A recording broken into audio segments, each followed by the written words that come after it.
ಅಧಿವೇಶನದಲ್ಲಿ ಸರ್ಕಾರದ ವಿರುದ್ಧ ಸಂಘಟಿತ ಹೋರಾಟಕ್ಕೆ ವಿಪಕ್ಷಗಳು ಸಜ್ಜಾಗಿದ್ದು ಸರ್ಕಾರದ ವಿರುದ್ಧ ಹೋರಾಟಕ್ಕೆ ಮೈತ್ರಿ ನಾಯಕರು ಮುಂದಾಗಿದ್ದು ಇವತ್ತು ಫ್ರೀಡಂ ಪಾರ್ಕ್ನಲ್ಲಿ ಹೋರಾಟವನ್ನ ನಡೆಸಲಿದೆ. ಕಳೆದ 2 ದಿನಗಳಿಂದ ಕೂಡ ಸದನದ ಹೊರಭಾಗದಲ್ಲಿ ಸಾಕಷ್ಟು ಗದ್ದಲವನ್ನೇ ಎಬ್ಬಿಸಿದ್ರು, ಕಾಲ್ನಡಿಗೆಯನ್ನ ಕೂಡ ಮಾಡಿದ್ರು. ಈಗ ಸದನದ ಹೊರಗೆ ಮತ್ತೊಮ್ಮೆ ಹೋರಾಟಕ್ಕೆ ಮುಂದಾಗಿದ್ರು.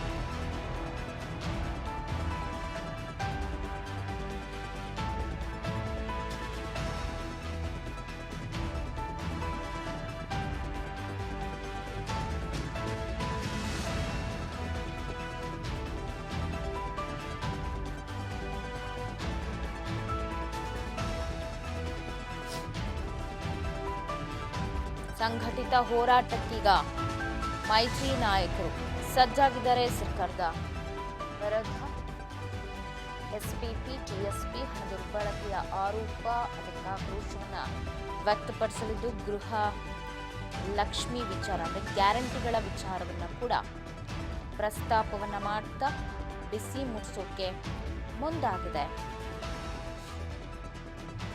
ವಿಪಕ್ಷ. ಮೈತ್ರಿ ನಾಯಕರು ಹೋರಾಟದ ಮೂಲಕ ಶಕ್ತಿ ಪ್ರದರ್ಶನವನ್ನ ಮಾಡಲಿದ್ದಾರೆ.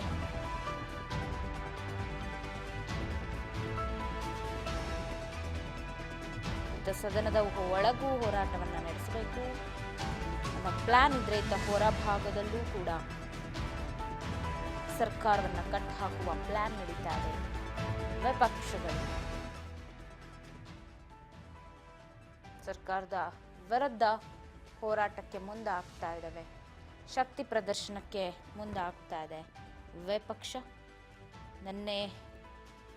ಮೊನ್ನೆ 2 ದಿನಗಳು ಕೂಡ ಕಾಲ್ನಡಿಗೆ ಆಗಿರ್ಬೋದು, ಫ್ರೀಡಂ ಪಾರ್ಕ್ನಲ್ಲಿ ಹೋರಾಟ ನಡೆಸಿದಾಗಿರ್ಬೋದು, ಎಲ್ಲವೂ ಕೂಡ ಮಾಡಿತ್ತು. ಈಗ ಮತ್ತೆ ಮುಂದುವರೆದು ಇವತ್ತು ಕೂಡ ಒಗ್ಗಟ್ಟಾಗಿ ಹೋರಾಟವನ್ನು ಮಾಡಲಿದ್ದಾರೆ. ನಾನು ಈಗಾಗಲೇ ಹೇಳಿದಂತೆ ಗೃಹಲಕ್ಷ್ಮಿ ಹಣ ಎಷ್ಟೋ ಮಹಿಳೆಯರಿಗೆ ಸೇರಿಲ್ಲ, ಸೊ ಆ ಹಣವನ್ನು ಆದಷ್ಟು ಬೇಗ ಹಾಕಿ ಅನ್ನೋ ಒತ್ತಾಯ ಆಗಿರಬಹುದು. ಬೇರೆ ಬೇರೆ ವಿಚಾರಗಳನ್ನು ಮುಂದಿಟ್ಕೊಂಡು ಹೋರಾಟಕ್ಕೆ ಮುಂದೆ ಆಗ್ತಾ ಇದ್ದಾರೆ ವಿಪಕ್ಷ. ಈ ಮೂಲಕ ಶಕ್ತಿ ಪ್ರದರ್ಶನವನ್ನ ಕೂಡ ಮಾಡಲಿದ್ದಾರೆ ಮೈತ್ರಿ ನಾಯಕರು. ಜೊತೆಯಾಗಿ ಸರ್ಕಾರದ ವಿರುದ್ಧ ಹೋರಾಟಕ್ಕೆ ಮುಂದಾಗಿದ್ದಾರೆ. ಯಾವಾಗ ಹಾಕ್ತೀರಾ ಗ್ಯಾರಂಟಿ ರಾಮಯ್ಯನವರೇ ಅಂತ, ನೀವು ಯಾವಾಗ ಗೃಹಲಕ್ಷ್ಮಿ ಅಮೌಂಟ್ನ ತುಂಬ್ತೀರಾ ಅನ್ನುವಂಥ ವಿಚಾರ, ಇವೆಲ್ಲವೂ ಕೂಡ ಇಂದು ಬಹಳಷ್ಟು ಚರ್ಚೆಯಾಗುತ್ತೆ.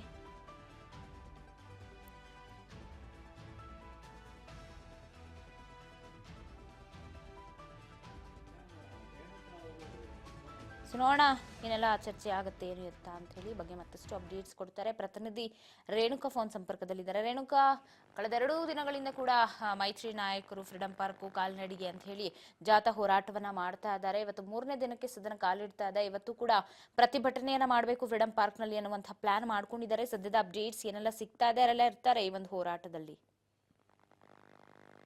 ಪವಿತ್ರ, ಈಗಾಗಲೇ ರಾಜ್ಯ ಸರ್ಕಾರದ ವಿರುದ್ಧ ಸಾಕಷ್ಟು ಹೋರಾಟಗಳನ್ನು ಬಿಜೆಪಿ ಮತ್ತು ಜೆಡಿಎಸ್ ನಾಯಕರು ಕೂಡ ಜಂಟಿಯಾಗಿ ಮಾಡ್ಕೊಂಡು ಬಂದಿರುವಂತದ್ದು. ನಿನ್ನೆಯಷ್ಟೇ ಜೆಡಿಎಸ್ ನಾಯಕರು ಕೂಡ ಏನು ಕಾಂಗ್ರೆಸ್ ಒಂದು ಗ್ಯಾರಂಟಿಗಳಲ್ಲಿ ಪ್ರಮುಖವಾಗಿ ಗೃಹಲಕ್ಷ್ಮಿ ಹಣ ಯಾರಿಗೆಲ್ಲ ತಲುಪ್ತಾ ಇಲ್ಲ ಅನ್ನೋ ಒಂದು ವಿಚಾರಕ್ಕೂ ಕೂಡ ವಿಧಾನಸೌಧದ ಗಾಂಧಿ ಪ್ರತಿಮೆ ಎದುರು ಸಾಕಷ್ಟು ಒಂದು ಆಕ್ರೋಶವನ್ನು ಕೂಡ ವ್ಯಕ್ತಪಡಿಸಿದ್ರು. ಜೊತೆಗೆ ಸದನದ ಒಳಗಡೆಯೂ ಕೂಡ ಈ ಬಗ್ಗೆ ಒಂದಿಷ್ಟು ಕಾಲ ಚರ್ಚೆಯನ್ನು ಕೂಡ ಮಾಡಿದ್ರು. ಸದ್ಯ ಇದೀಗ ಬಿಜೆಪಿ ನಾಯಕರು ಕೂಡ ಮೊದಲಿನಿಂದಲೂ ಕೂಡ ಸಾಕಷ್ಟು ಒಂದು ಹೋರಾಟವನ್ನು ಕೂಡ ಸರ್ಕಾರದ ವಿರುದ್ಧ ಮಾಡ್ಕೊಂಡು ಬರ್ತಾ ಇದ್ರು. ಸದನ ಶುರುವಾದ ಮೊದಲನೇ ದಿನದಿಂದಲೂ ಕೂಡ ಒಂದು ಹೋರಾಟವನ್ನು ಕೂಡ ಮಾಡ್ಕೊಂಡು ಬರ್ತಾ ಇದ್ದಾರೆ. ಇದೀಗ ಸದ್ಯ ಮತ್ತೆ ರಾಜ್ಯ ಸರ್ಕಾರದ ವಿರುದ್ಧ ಹೋರಾಟಕ್ಕೆ ಬಿಜೆಪಿ ಮತ್ತು ಜೆಡಿಎಸ್ ನಾಯಕರು ಕೂಡ ಮುಂದಾಗಿರುವಂತದ್ದು.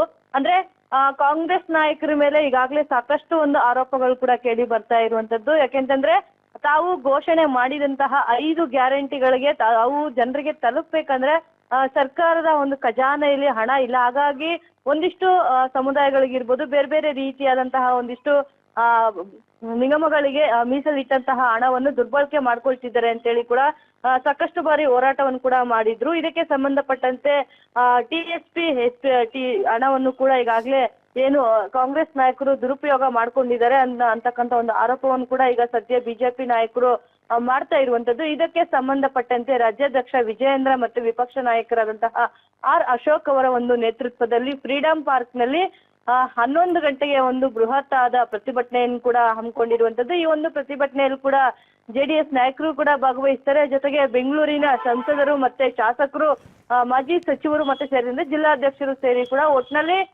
ಸರ್ಕಾರದ ವಿರುದ್ಧ ಒಂದು ಬೃಹತ್ ಆದ ಒಂದು ಹೋರಾಟಕ್ಕೆ ಇದೀಗ ಬಿಜೆಪಿ ಮತ್ತೆ ಜೆಡಿಎಸ್ ನಾಯಕರು ಕೂಡ ಸಜ್ಜಾಗಿರುವಂತದ್ದು. ಇನ್ನು ಇದೇ ಒಂದು ವಿಚಾರವನ್ನು ಕೂಡ ಸದನದ ಒಳಗಡೆಯೂ ಕೂಡ ಪ್ರಸ್ತಾಪ ಮಾಡಿ ಸರ್ಕಾರವನ್ನು ಇಕ್ಕಟ್ಟಿಗೆ ಸಿಲುಕಿಸಬೇಕು. ಒಟ್ನಲ್ಲಿ ಬಿಜೆಪಿ ಮತ್ತೆ ಜೆಡಿಎಸ್ ನಾಯಕರು ಕೂಡ ಎಲ್ಲ ಒಂದ್ ಕಡೆ ಪ್ರತಿಭಟನೆಯ ಮೂಲಕ ತಮ್ಮ ಒಂದು ಶಕ್ತಿ ಪ್ರದರ್ಶನಕ್ಕೂ ಕೂಡ ಸದ್ಯ ಮುಂದಾಗಿರುವಂತದ್ದು.